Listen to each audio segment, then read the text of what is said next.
All right, how's it going? Welcome back to another video here in the series on vector calculus. We are still on this section here on surfaces and surface integrals. And what we introduced in the most recent video was the notion of an embedded surface, right? And we mentioned how an embedded surface kind of has this exact mathematical definition of being the surface contained within a larger vector space that has no self-intersections. But for the purpose of what we're doing, we can more or less think of an embedded surface as just some surface contained within a larger overall space, which we typically take to be R3, right? And what we did was, or what we spent kind of the whole last video doing, was working our way up to writing out the surface element for an embedded surface, which is the expression that we're given right here. And we talked about how for a given embedded surface, we can first parameterize it with a vector field, which has coordinates u and v. And then the overall surface element would be integrating with respect to u and v over all possible values of u and v. But then you also have the magnitude of the cross product of these tangent vectors within the embedded surface itself, right? And this is what we called ds. Now, what I have over here is actually something we didn't talk about in the last video, but hopefully we can see that this expression right here is just a natural extension of this area element right here. So rather than having ds being a scalar, we just have ds as a vector quantity. And the only difference between here and here is that rather than taking the absolute magnitude signs, we're just not taking the absolute magnitude signs. So we have a set of parentheses here to say that once you evaluate the cross product, you're going to get a resulting vector as your output. And you're just going to include the overall direction in this quantity right here. So the only thing that differs going from the scalar to the vector version of the area element can really be seen right here, where the vector element ds is just the scalar version of ds multiplied by the unit normal vector n hat. Okay. Now, I want to make sure that we understand this because this is going to kind of act as an important component for what we're talking about today. And this might seem like a little bit of a weird vector if we just think about what it represents conceptually, right? Because ds is just a small little, I guess, chunk of the overall surface that we're working in. So let's just say that if we have some overall surface that we could take out a small little chunk of that surface, maybe this is what that would look like, and we could call this ds right here. Now, it's supposed to represent kind of this tiny area here. So when we think about writing this as a vector, right, it's almost like saying that the area points in a certain direction. And typically we don't think of an area as pointing in a direction. The area is just the area, right? It's not the area 45 degrees north or southeast, right? So when we first hear about this idea of the vector area element, it might be a little bit confusing. So I just want to clarify, what does it mean when we're looking at this as a vector quantity? Because I think this might make sense, but this could be a little bit unintuitive, at least at first, right? And the intuition behind this simply comes from just looking at the cross product in itself. The cross product took in two tangent vectors along the overall surface. And maybe what we could even do is we could even say that I have an arrow right here, and this vector is maybe partial r, partial u times du, right? Because we have an overall small area. And maybe this vector over here is partial r, partial v times dv, like this. So then when looking at this cross product right here, we know that the the cross product outputs a vector, and the resulting vector that comes from this cross product is perpendicular to both of the inputs, right? So if partial r partial u points in this direction, partial r partial v points in this direction, maybe I'll try to do it on with markers, it might look something like this, right? A vector that is perpendicular to both of these would be pointing directly upwards. So what you can do, and this is a general idea, that whenever you see a vector-related surface area element like this, so you have a surface element and it has a vector sign on the top of it, the vector is pointing in the direction that is perpendicular to the plane of the surface itself. Okay, so if you have a surface like this, you can point it up in this direction, and then this direction right here, if this vector has a magnitude of 1, then it would be represented as a unit vector, and that is what the vector n hat is right here. Okay, so hopefully that makes sense. I felt like the previous video went on long enough, but I wanted to include this early on before we dive into anything, that a vector area element just points in the direction that is perpendicular to the surface of the area itself.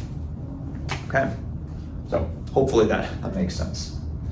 Now, for what we're going to be doing today, we're going to be using this idea right here, but we're going to try to look at specific types of surface integrals which answer two types of general questions. And I just want to preface that these questions are going to become very, very important in the overall second half of the video series, the entire vector calculus video series. Right now, what we're doing is we're still looking at how we can generalize ideas from single variable calculus, and that's in a sense is kind of like the first half, or maybe the first third. The whole middle third, if you will, revolves around these primary two questions, and we're going to introduce them and to kind of bridge the gap between parts of the overall video series right now. So the two questions that we're going to ask is, how can we, one, mathematically model how much stuff flows through a surface, and then two, how can we mathematically model how much stuff flows around a surface? Okay, so those are going to be the two main questions that we're going to try to answer. How can we mathematically model those in this video? And you might be able to tell what it is by the title of this video. But these, again, they're going to act as really kind of the starting points and the foundation for what we're going to be doing once we move beyond just generalizing single variable calculus. Okay. So what I'm going to do to start off is I'm going to just write out the first of those two questions. How can we mathematically model how much stuff flows through a surface? And we're going to try to start developing that mathematical framework.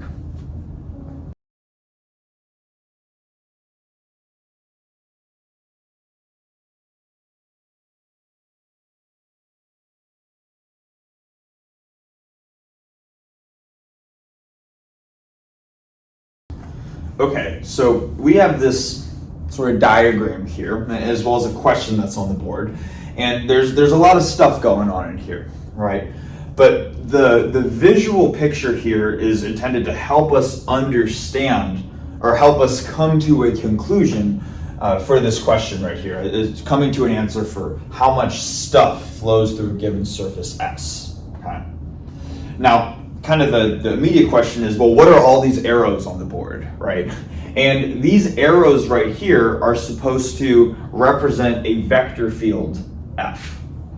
Now, we usually, when we refer to a vector field, we've been referring to its definition as a function that goes from Rn into Rm. But visually, the way that we can interpret a vector field is that we can just imagine assigning a vector to every point in space, right? So these arrows right here, that's what they're intended to model, is just the flow of a vector field right here. So we have all of these, we can kind of see the flow of this vector field is going kind of like this, more or less. And then we have this interesting looking surface right here. And what I intended to do here is to say that maybe this is like the opening of a weirdly shaped pipe, for example. And that's why I have these lines going out here, to say that this is kind of the opening of the pipe, and then the pipe kind of just extends out this way. The reason why I made the pipe so weird looking, or like kind of the face of the pipe so weird looking, rather than just like a circular pipe or a cubic pipe or whatever they're typically called, is to say that the quantities that we're going to end up writing out on the board here, they're not going to depend on the specific geometry of the surface. What we're going to show is going to work for an arbitrary surface. Hence, we have a weird shaped pipe. All right. Now, this is kind of a general type of picture, but what we can visually imagine in our heads is that maybe this is the flow of water as it's entering a pipe. And this question then can be phrased as how much water flows through the entrance of this pipe. And that's what we're going to be interested in trying to model here. Okay. So what I'm going to do to start off is to say that we want an overall answer to this question. And we can represent the answer to this question by a variable little f. So little f is going to represent how much water flows through the pipe, okay? And what we're gonna do to start off is to just try to figure out what quantities are gonna be proportional to f. And then once we do that, we can kind of use those proportionalities to help us actually model what f is overall equal to. And we'll see that in the end of this, f is going to be equal to some type of surface integral, which is why it's in this section right here. Okay. But let's just start off with this by saying, what is f proportional to? And I think to do this, maybe another way of phrasing that question is to say, how could I change the current system that I have of this water kind of flowing through the entrance to increase the amount of water that I have flowing through this pipe? What could I change here visually that would increase the value of f? Okay. And maybe actually what I'd recommend doing too, before we go into any of this, is take a minute to pause and try to think for yourself, what could you change in this system to increase the value of little f here? Okay, assuming that we've paused. I don't know if people pause actually or not, but I would like to give people the opportunity to do so, at least. So the first thing that f is going to be proportional to, or one way that we can imagine increasing the amount of water that is coming through this pipe here, is by just increasing the area of the pipe itself. And hopefully this kind of makes sense, right? If you have a bigger opening, that just allows for more water to flow through the pipe. We can see that in this example, especially because a vector field will define a vector at every point in space. The vectors are not just entering the pipe here, but there are some vectors that go below the pipe, some vectors that go above the pipe. And if you were to increase this area here, you are getting more of these little arrows that are going into your surface S. So one way that we can increase the amount of water entering our pipe is by just increasing the overall area of our surface. So we can say that f is proportional to the value of s. Okay. So hopefully that makes sense. Now we can ask ourselves, what is another way that we can increase the amount of water that enters the opening of the pipe here? And to answer this next one, I kind of want to go to a physical example. And I almost wish that I had a couple sinks just like randomly available, because I can just show it quite literally. But hopefully you can use your imagination here. Let's say that you have a sink at home, right? And you turn on the sink just enough so that there's a continuous flow of water, but not so much that water is rushing out of the sink. So it's kind of just like a smooth, rather slow stream of water from the faucet down to the sink. Okay, that's scenario one. Now in scenario two, now imagine that you have your same sink and then you push the little handle all the way up, so now water is gushing out of the top of the faucet, and it's just rushing to the bottom of the sink. Hopefully you can visualize that in this second picture over here, the amount of water that is flowing through just the base of the faucet is going to be a lot more than the water that's almost just trickling through the faucet in that first scenario, right?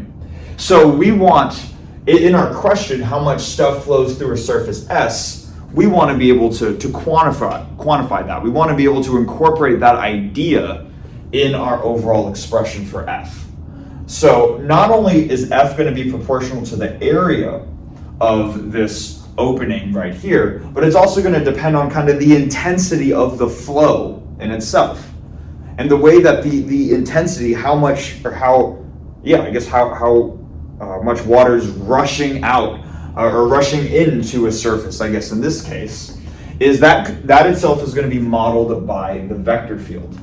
So this vector field is going to have components f sub x, f sub y, and f sub z.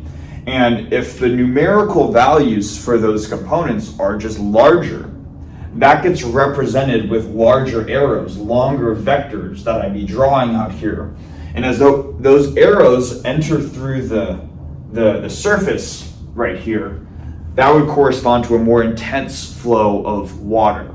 So not only is the amount of water entering through here dependent on the surface area of the opening, but it's also dependent on the value of our vector field itself.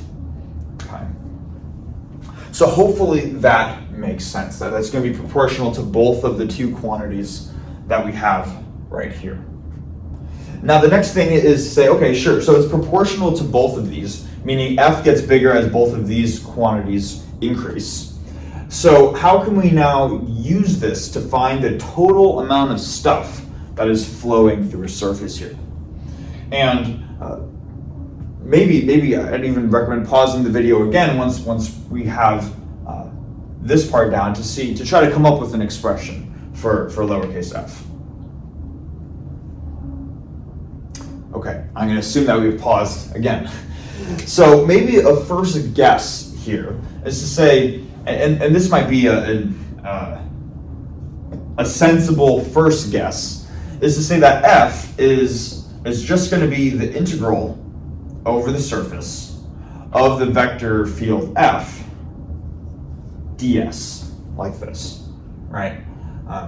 Basically saying let's just take all of these arrows that we have right here and add them up over the course of over the domain, which is this surface right here, S.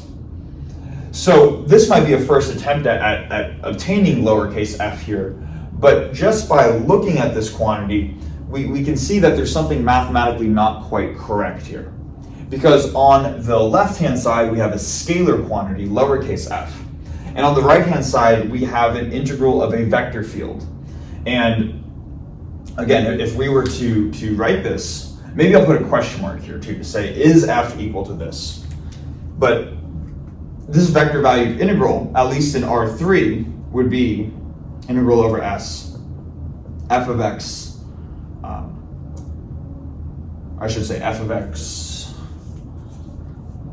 ds, and the I hat, plus the integral over s, f of y ds, j hat, plus the integral over s, f of z ds, k hat, right? So there's something that's not quite right by saying that little f is represented by this quantity, just because little f is a scalar while what we clearly have here is a vector, right? And hopefully that it makes sense, because we could say that we just define little f arbitrarily. Why are we defining little f as a scalar here? And the reason I think hopefully makes sense too, because if you just want to ask the question, how much stuff flows through a surface, how much water goes through a pipe, you're not looking for an answer that says, I want this much water flowing through in the I hat, I want this much water flowing through in the j hat, and this much in the k hat. You could, in theory, ask those questions, But usually when you say how much is flowing through here, it would be nice to have just a single answer. You say this much overall water is flowing through the entrance of a pipe at a given point in time, right? So maybe the question might not be worded perfectly, but hopefully it makes sense that if we word the question in this way, that the answer it would be nice to have the answer be a scalar quantity. And because of that, we do not want to just integrate over a vector field like this, because then we're going to get a vector quantity, right? So this first attempt, while it's not a bad attempt, is unfortunately not what we're looking for. So maybe we might say, okay, well, if we don't want to integrate over a vector field, what if or over a vector related quantity like this, what if we just took the same surface integral, so we're integrating over S, but rather than integrating up our vector field, let's say we integrate over the magnitude of it, like this. Because integrating over the magnitude of F just says, let's take this vector quantity, turn it into a scalar, and then say the overall length of these vectors. What is the overall length of these vectors as we add up over the course of this surface right here? Okay. And this is a slightly better answer, but unfortunately this is also not quite what we're looking for. And to understand why, it's going to take a slightly more subtle argument here. Or I don't want to say subtle, but we just have to go into a little bit more detail, I should say. So let me do something here where I'm actually going to just erase this surface, and let me draw out the surface. Let's just suppose that the surface looks like this. And I'm not just going to have this surface, but I'm also going to draw a little XYZ coordinate system over here. So I'm going to try to draw this as best as I can. Like this, okay? And the idea here, I know it's not perfect, but hopefully we can imagine that this surface S lies within, if this is X, Y, and Z right here, hopefully we can imagine that the face, this surface is opening in the XZ plane.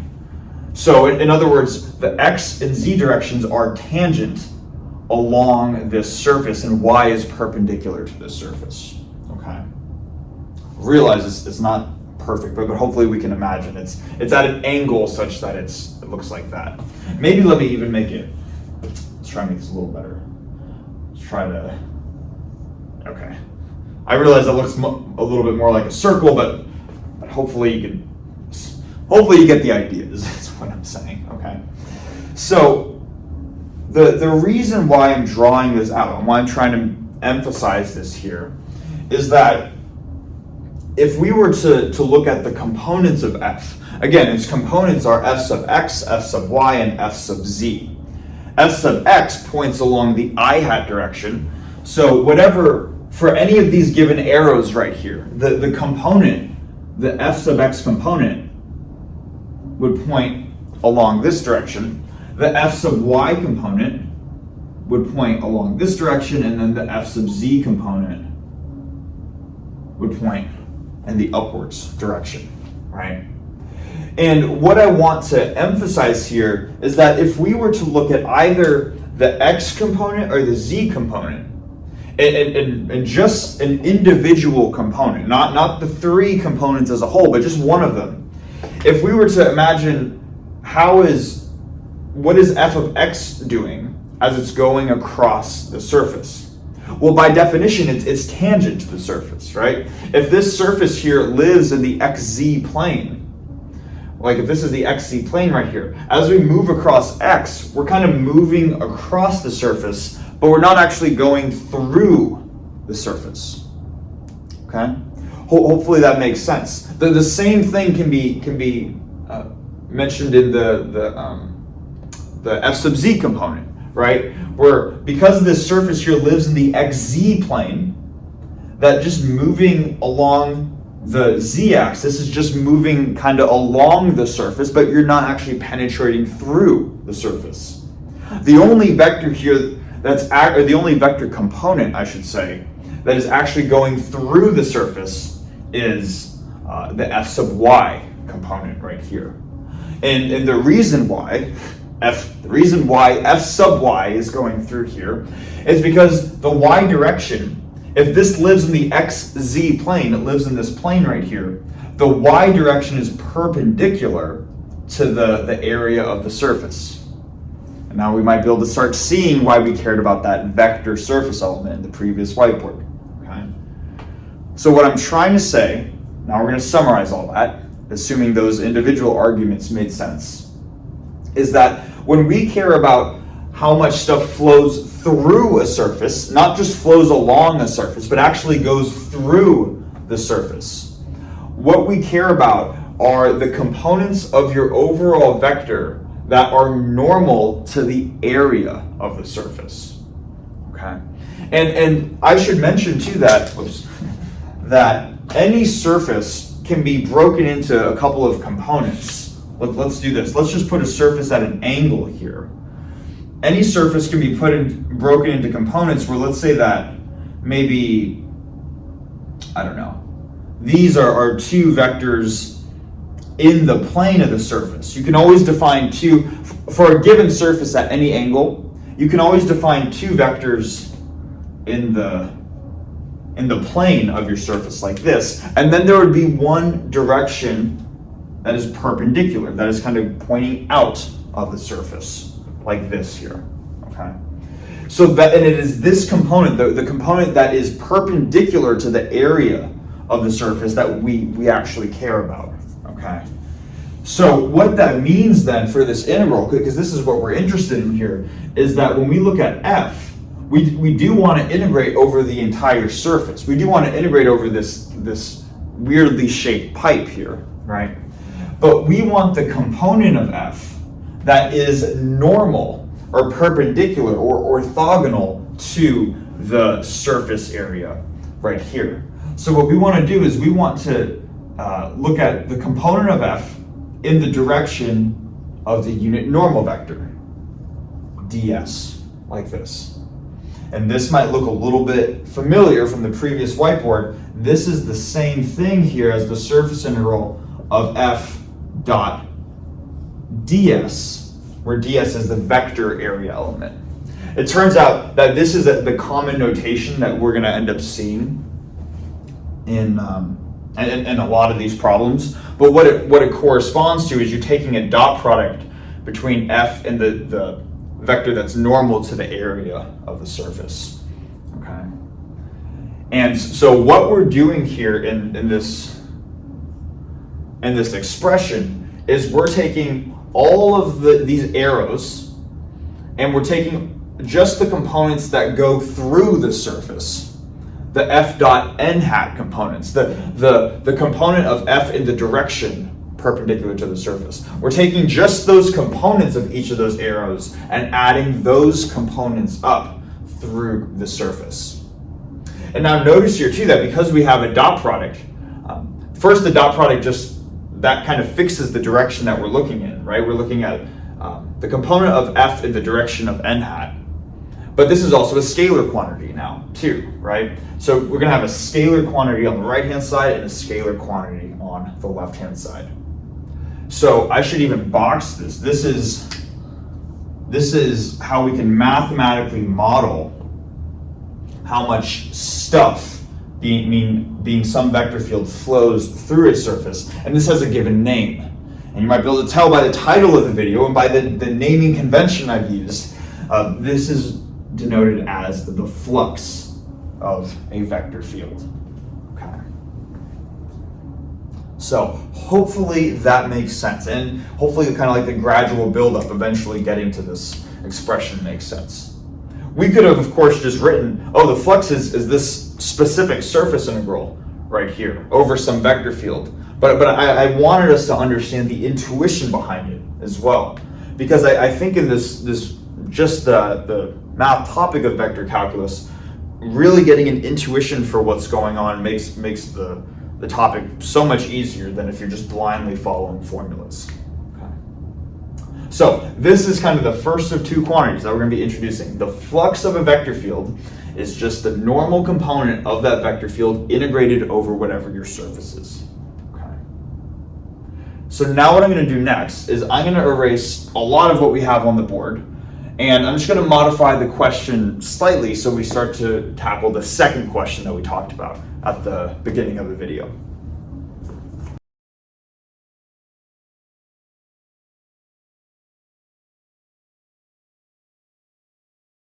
Okay, so first thing is I'll apologize because I ran out of battery, so I had to go charge my phone real quick before I finished recording the rest of the video. So that's why the thing cut there. But where we were at was we first answered the question of how much stuff flows through a surface, and we said that was the flux of a vector field. Next thing we want to do is we want to ask, well, how much stuff flows around a given surface? And you can probably tell by the title of the video what that quantity is, but let's still go through it and still unpack it so we know how to actually compute the answer to this question: how much stuff flows around a surface. So what I have here is I just have some surface that I drew, and all of these arrows right here, just like in the previous whiteboard, are supposed to represent a vector field, which maybe we can think of in this case as some water flowing around a rock in a pond or something. So maybe these arrows represent how water's moving around this little rock here. And what we want to do is again, we want to come up with an answer for how much the water flows around, or how can we actually quantify or come up with a numerical answer for this expression right here. So we're going to call the answer to this question, we're going to call it C, lowercase c, like this. And what we're going to do though is we're going to do something a little bit different in our start from what we had in the previous whiteboard. Because if you remember, what we did in the previous whiteboard was we built up the flux by first talking about what these quantities, or what the flux was proportional to, and then ultimately writing it as a surface integral. And that was because it kind of made sense to write the flux as a surface integral, right? If you want to see how much stuff flows through something, just you add up over the surface that the thing is flowing through. But in this case, that's not really what we're doing, right? We're not so much interested in the specifics of the inner workings of the surface itself. The only thing that we really care about is kind of the boundary of the surface. And as long as the water that we see here is flowing around this surface, the only thing that we need to care about is what is the value of these arrows, or what is the water doing on the boundary of this little rock right here. So this quantity C here is not going to be an integral over the entire surface, because we only care about the boundary of the surface. All right. So hopefully that makes sense. That is going to be a fundamental difference when we ask this question as opposed to the first one. So the first thing that we're going to do is we're just going to come up with some new notation, and this is very common. You'll see this in a lot of other resources, but we're going to come up with a new notation to describe the boundary of a surface. So if we have a surface and we represent it with the uppercase letter S, then we can also represent the boundary of that surface. And this is kind of a fun little notation by the partial derivative sign followed by S. Okay. So we'll see this a lot, and then this is more or less what we are integrating over when we're saying how much stuff flows around a surface. So C is going to be an integral over the boundary of S as opposed to S itself. Okay. So hopefully, so that's cool, right? We got some new notation, and it looks kind of fancy. Now, the next thing here is, even though we're not integrating over the surface itself, S, but rather just the boundary of it, we want to ask the question: are we still performing a surface integral though? Do we still have ds as our quote-unquote area element? And maybe take a minute to think about that, to see if this is what we want here. Okay, assuming that we've had time to pause, the answer to that is actually no. And to understand why we're not integrating over an area element ds, we need to kind of just maybe take away all of the arrows for a second, or just imagine the arrows aren't there, and then let's just imagine that we just are working with the boundary itself. What we could do here with this boundary is, let's even try to do this. Let's try to attempt to redraw this boundary. Okay, maybe the boundary looks like this. Maybe this is S right here. Or I should say, maybe this is the surface S with the boundary outlined. And what we could do is we could put just 2 points on this boundary wherever we want. And then maybe let's put some little arrows like this to make this start to look more familiar. And maybe let's call going from this point up to this point C1, and this point down to this point C2, right? And now we're starting to introduce some, or go back to some ideas from when we were talking about line integrals. Because notice that that's kind of what we have here. When we're integrating over the boundary of a surface, the boundary of a surface is just a closed loop integral. If we're starting here, and I could have put these points anywhere too, right? But let's just say we put them here, we could always take the boundary and split it up into 2 different curves. You start here, you go up to here, that's C1, and then now you start here and go down to this point, and that's C2. If you add those curves together, you get a closed loop integral. So it turns out that when you're asking how much stuff flows around a surface, when you're integrating over the boundary of a surface, that is just the same thing as saying you're performing a closed loop integral defined by the boundary of whatever your surface is, okay? So it turns out that the answer to this question is actually something that we've done in a previous section. What we're computing here is actually a line integral and not a surface integral, okay? So that's also a different distinction here. Just changing the word from going how much stuff flows through a surface to how much it flows around changes the type of integral that you're working with. Now, if we're still going to be adding these arrows up over the path, we still want to add up our vector field F here. But again, the same logic of having a vector on the right-hand side and a scalar on the left-hand side, there's something that doesn't quite work with that, right? You need to have the same type of object on both sides of the equation. So we want to turn this integrand, or the start of this integrand, into a scalar quantity, right? And we can just ask ourselves, let's just go back to line integrals and say, how do we perform a closed loop integral? Well, all we did was we integrated it using this expression right here, f dot dr, where we said that we want to add up the value of f as it traverses along this path, dr, like this, okay? Now, another way that I should say we can rewrite this integral, I don't believe that we've done this before, but just to make this a little bit more explicit, is that we can call this, let's do this down here, we can call this, we have our closed loop integral over the boundary. We can say that we're going to take the component of f and dot it with not the n hat vector, but this vector called the t hat vector, where this t hat vector represents the tangential direction as you integrate along some parameter. Maybe you can just call it arc length, or you call it r or whatever. But just to kind of mirror the structure that we had with Flux, where the integrand was f dot n hat, here with this quantity c, I might as well say at this point, the circulation of a vector field, what we're doing is we're taking the vector field f in the direction of the tangential unit vector. In other words, as we go along this curve right here, at each point along the curve, you could draw out a tangent line.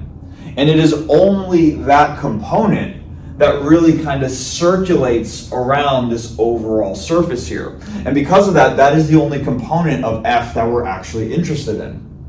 So we see with these quantities, whether we're looking at flux or circulation, let's finish writing it here, flux or circulation, that the integral is usually specifies what component of the vector field you want to examine. And what component of the vector field that you want to examine, that depends on what question you're asking, right? If you ask how much stuff flows through a surface, you want the component that goes through a surface, that is perpendicular to the area of a surface. But if you want to look at how much of a vector field goes around a surface, you want to just add the value of f as it traverses the surface, does not necessarily pass through it. Okay. So this is something that technically it's not even anything new. We've actually already encountered this exact integral before. It's just a closed loop integral of f dot dr. It's a closed loop integral.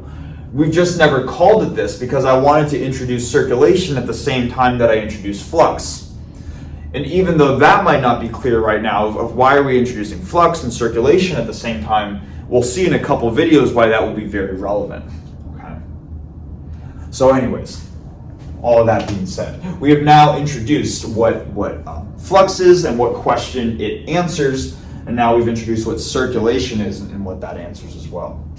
So what I'm going to do now to finish off the video is we're just going to go through a specific example of how to calculate the flux of a vector field. I'm not going to go through an example of calculating the circulation of a vector field because this is just calculating a closed loop line integral, which is we've already are familiar with. So I'm going to erase the board and then we'll do that to finish off the video.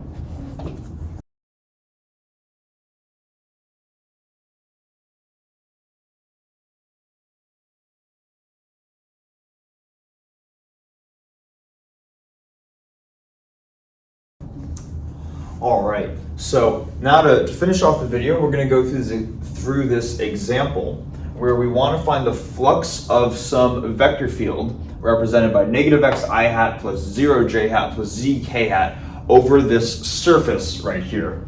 And admittedly, I didn't put the words, the surface S, and admittedly I didn't put the words out for how to describe this, but I'm going to describe it now. Where this is kind of like if you had an overall sphere of radius A and you were to just chop off most of the sphere, leaving you with just the very upper half or upper section of the sphere. So that's what this represents. Every point on this surface right here is a distance A from, quote unquote, call it the origin. And if you were to use coordinates, it wraps all the way around, so it makes a full 2 pi revolution.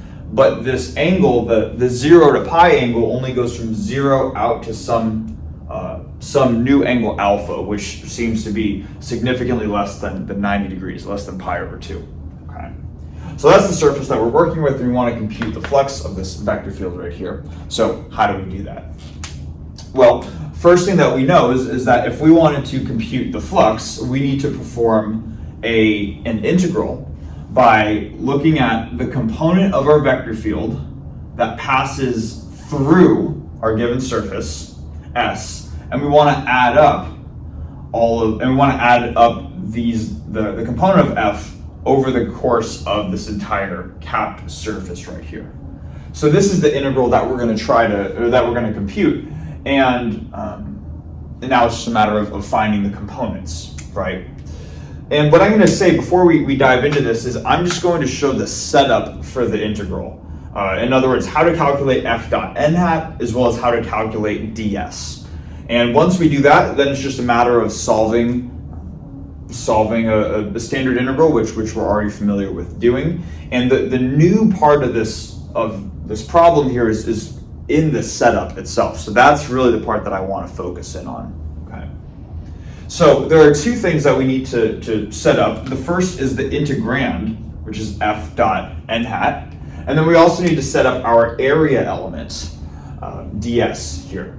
We see that if we're working here in R3, that we have this embedded, it is an embedded surface, right? And because it can be represented by two parameters. And that's kind of the first thing we want to do is come up with a parameterization for this surface and then use that to write out the area element here. So with what we know so far, we know that the area element, ds, is represented by the magnitude of this cross product right here, partial r partial u cross partial r partial v du dv. So finding all the components in here is going to be our first goal. Now, the first thing that we can do is we know that u and v are going to be the two parameters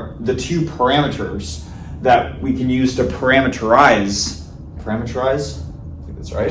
We can use to define any point on this surface with our two variables u and v, two coordinates. And because we are working with a surface that is a subset of an overall sphere, this is another example where it's very convenient to use spherical coordinates.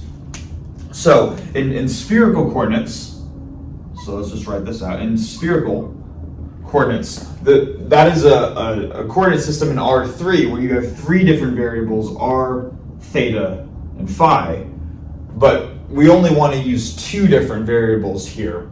And so we're going to want to pick two out of these three. And the way that we know which ones to pick here is to recognize that every point on this surface is a distance a away from the origin right here. So there is no real change in the radial distance from any of these points out to here. So this radial coordinate's not actually needed, it's just a constant. So if we fix the radial coordinate to be a, which in this case it is, that leaves us with just these two remaining variables, theta and phi right here. And theta and phi are going to be our u and v, respectively. So our ds element in this specific case is going to be the absolute magnitude of partial r partial theta cross partial r partial phi, and then we have d theta d phi, like this. Right. So hopefully that makes sense. We're going to use theta and phi as the two variables and the two coordinates to parameterize our surface here. Now, the next thing is we can say, okay, I know that we want to use theta and phi, but then we still want to compute this term here in absolute magnitude signs, right? So doing that requires taking partial derivatives of r with respect to theta and phi, and doing that requires just knowing what r is. So let's figure out what r is. Now, a lot of this, with a lot of these problems, we might already know how to write out r, but for those of us who don't, this is where this would be useful. Whenever you have an expression like this, where you want to take a partial derivative of r, your position vector, with respect to some coordinates right here, and you're kind of unsure about how to do that, you can always start by just writing out r in Cartesian coordinates. Because r in Cartesian coordinates, the position vector in Cartesian coordinates is always going to be the same. So if I write out r in Cartesian coordinates, I just move a distance x along the I hat direction plus some distance y along the j hat direction plus some distance z along the k hat direction, like this. And the position vector in Cartesian coordinates is always going to be this. So this can always be your starting point. And then it's just at this point where you can say, if you know how to convert from Cartesian coordinates to the coordinate system that you're working in, and in this case it's theta phi, in the general case it's uv, then you just perform the coordinate transformations between Cartesian and whatever your coordinate system is, and that will give you the corresponding position vector in that new coordinate system. And fortunately, because spherical coordinates is one of the common coordinate systems, we know how to do this. So the x position would be, it would be r times cosine phi times sine theta. So I'm going to write out r times cosine phi times sine theta. That's what x is in the I hat direction. And then y is going to be r times sine phi sine theta in the j hat direction. So this is y. And then we're going to add z, which is just r cosine theta in the k hat direction, like this. So this is what the position vector would be in spherical coordinates. But keep in mind that we're not actually working in the full spherical coordinates, because we're just working along this surface right here, which only uses theta and phi. In other words, because r is equal to a constant value of a, then everywhere where we see a factor of r in this expression, we can just replace with the constant a. And that would represent the position vector for any point along this specific surface. So if I replace r with a, I get this, replace it here, and then I can replace it here. So now I have a cosine phi sine theta I hat plus a sine phi sine theta j hat plus a cosine theta k hat. All right. So it's at this point where hopefully we can see how we go about computing the absolute magnitude of this cross product right here.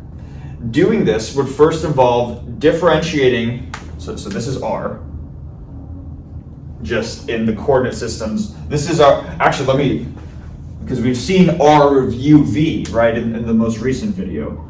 This is r of theta phi for this specific example. And this is the vector field that the parameterization vector field that we saw from the last video. So what we would need to do in order to compute this is we would need to differentiate this vector field with respect to theta, and then also do the same thing with respect to phi, then take the cross product, get a resulting vector, and take its absolute magnitude from there. That is just saying that's a lot, right? So you can imagine that would be a lot of kind of tedious, I guess I want to call it tedious math, because we already know how to do this, right? We know how to differentiate, we know how to perform cross products, and we know how to take the absolute magnitude of a vector. So what I'm going to do actually to speed this process up is I'm going to write out a couple different expressions, and maybe I'll do this over here, and we're going to use these expressions to kind of make a further point that will simplify the process of calculating this quantity right here significantly.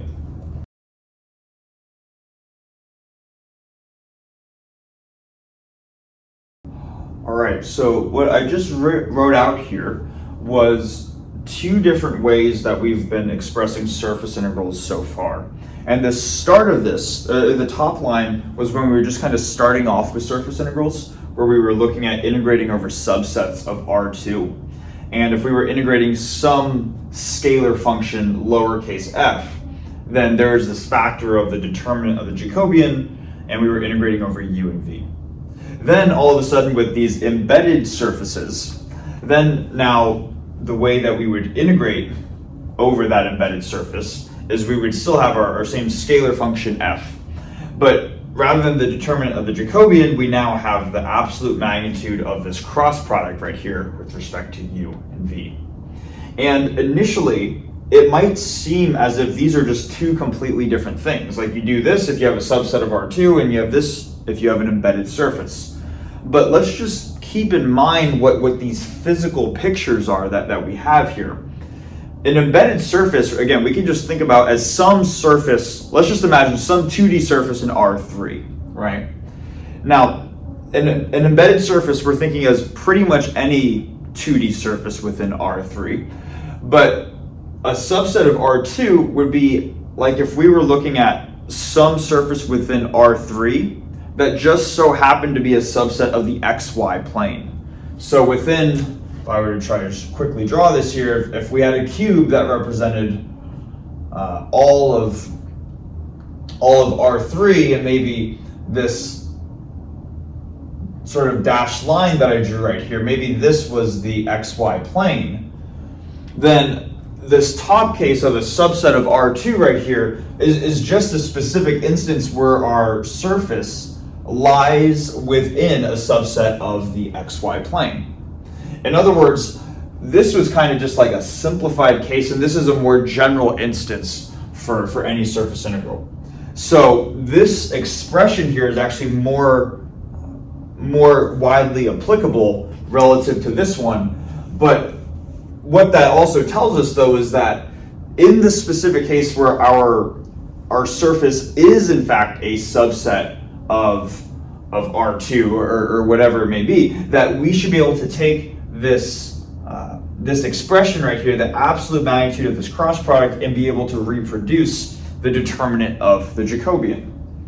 Right? Like we should be able to write out this and show that for specific instances where our domain satisfies this property right here, that we end up getting this as the same result. So they don't need to be these two distinct things.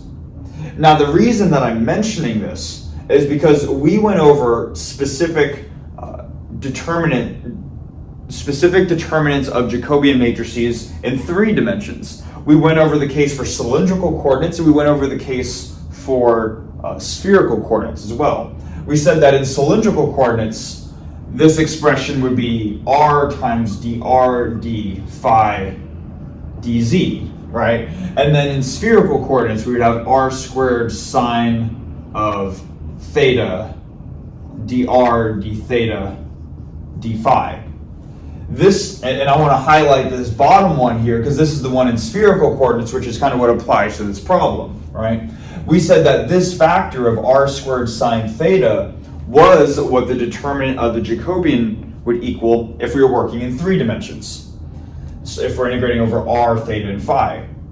But what we can do is we can relate this expression that we're already familiar with to this specific problem right here. Because this problem is working with something very similar, except rather than a varying radial coordinate, r is just fixed at a. And then I guess you could rewrite dr as dA, but you're differentiating a constant. Well, I mean, there is no, you're not changing as what am I trying to say? A does not change, it's a constant. So there's no such thing as dA, and this is kind of what you're left with. So I was trying to say. So what this tells us, and this is why I'm going through this, I'm trying to make a point, which is that because the determinant of the Jacobian is ultimately just one specific instance of the magnitude of this cross product right here, we can use our knowledge for what the determinant of the Jacobian is for spherical coordinates and just substitute in r equals a. And without doing any work, without computing any of these partial derivatives right here, so without taking the theta and the phi derivative, taking the cross product and the magnitude, we can just say from this knowledge alone that this quantity right here, the magnitude of this cross product would need to equal a squared sine theta. Okay. And then ultimately then what our ds element would be, it would equal this quantity. We have here that ds equals a squared sine theta d theta d phi, and that is this part of the flux integral. Okay. So hopefully that makes sense. We're just using knowledge from what we've previously established, so we don't have to go through all the work of actually computing this. It's just that this expression here gives you the tools to compute this for any surface. So if you're ever, if you're working with an arbitrary surface, you can do this systematically. Okay. So what I want to do now is I want to erase a lot of this. This is starting to get kind of messy here. I'm going to rewrite this flux integral by using this as the area element, excuse me. Then we're just going to show how to rewrite this integrand by looking at the normal component of f, and then that'll pretty much be it for the video.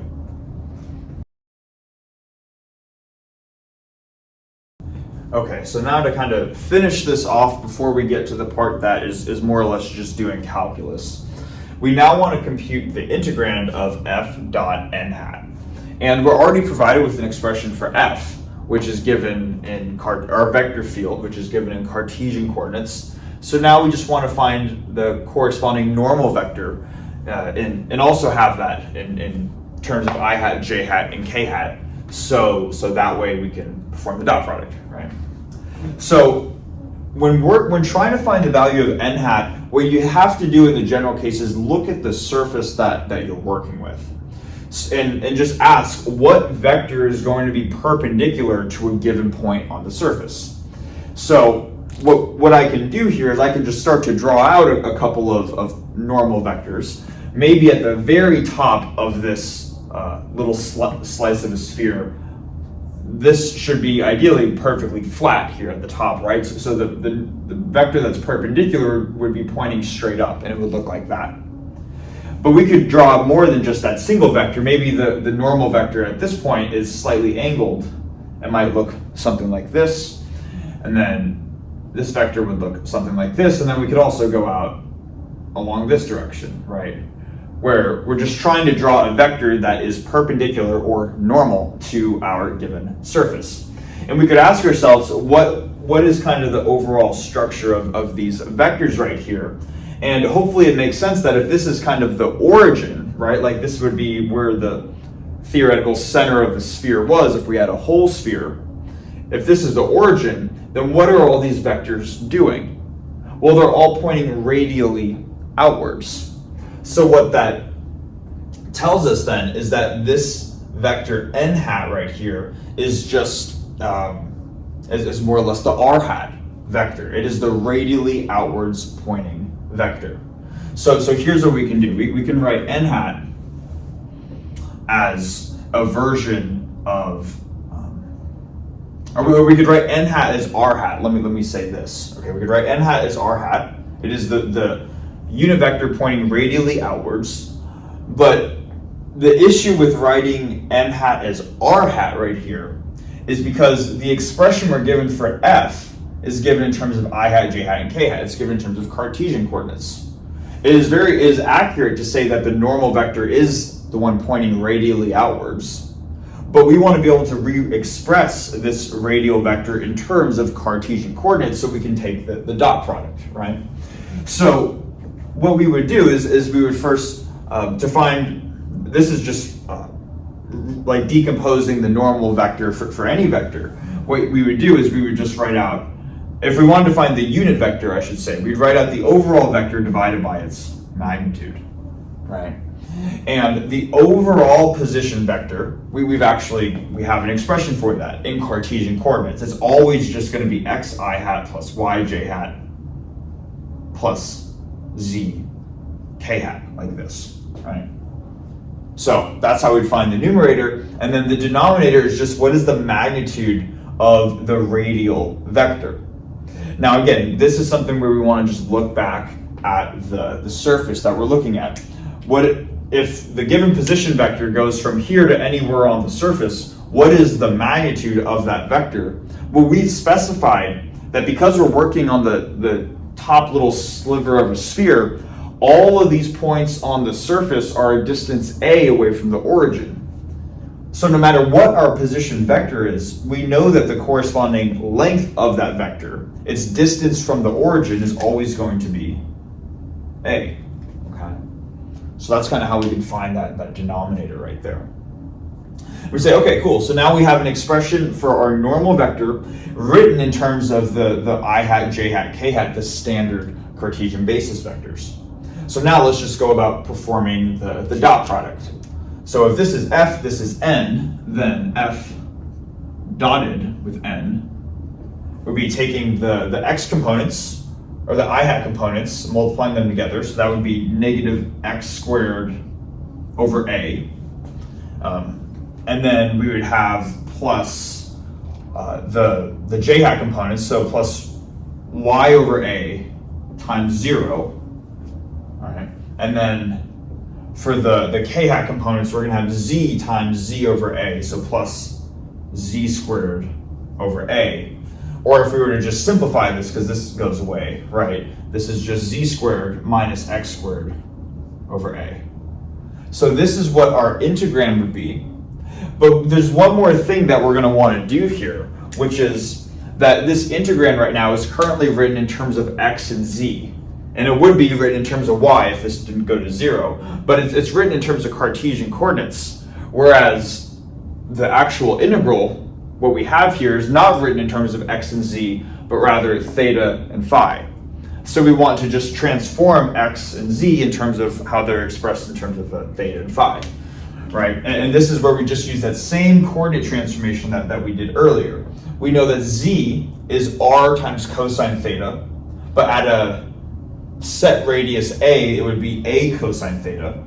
So instead of z, I'm just going to write a cosine theta squared, like this, instead of z squared, minus x, which is a times cosine phi sine theta. This quantity gets squared like this. And then if we were to, oh, not divided by 2, divided by a, right? Divided by a. So then if we simplify this, both terms in the numerator have a factor of a squared. So we have a squared here and then a squared here. Divided by one factor of a in the denominator just gives us a factor of a in the numerator.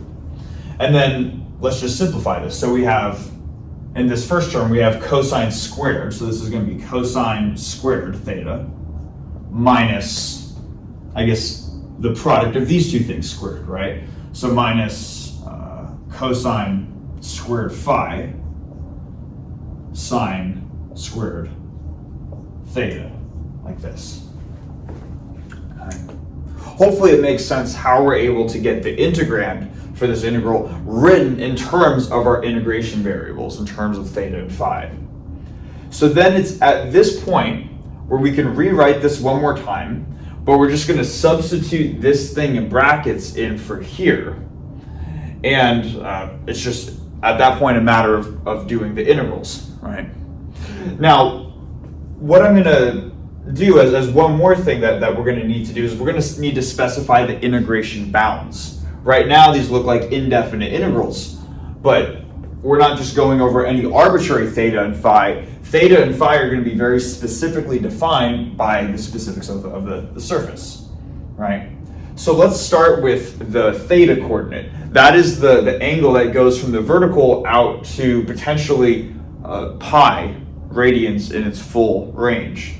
But here, it looks like theta starts at 0 and then it progressively goes outwards until it reaches a final value on the outer edge of this slice, which is when theta is alpha.